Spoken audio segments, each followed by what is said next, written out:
nous voterons contre. Merci. La parole est à Madame Lienemann pour explication de vote. J'entends bien l'argumentaire de nos collègues en disant mais vous faites peur alors qu'on a toutes les garanties possibles. Et je comprends bien que les collègues des Républicains aient cette stratégie, parce que j'ai relu intégralement les débats de 2006 où M. Sarkozy, à l'époque ministre de l'économie, nous expliquait à la gauche qui disait que c'était une porte ouverte vers les risques d'ouverture du capital de GDF, que justement on n'avait rien compris, qu'il a donné plein de garanties et qu'on faisait des procès d'intention.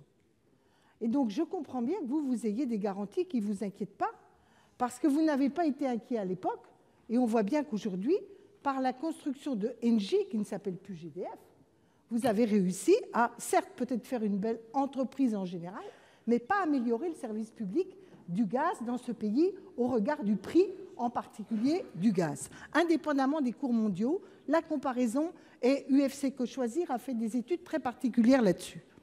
Donc, effectivement, c'est très facile de nous dire aujourd'hui, vous jouez avec le feu, sauf que le passé a son poids et l'expérience nous est utile.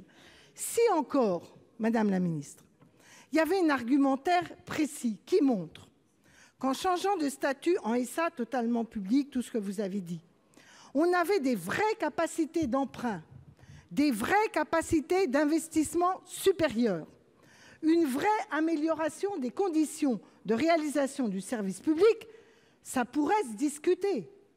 Mais tel n'est pas le cas, car votre seul argument, Madame la Ministre, c'est de fusionner les trois structures. Moi, à titre personnel, je n'ai pas de philosophie a priori que c'est mieux quand il y en a une ou trois connectées. Je n'en sais rien.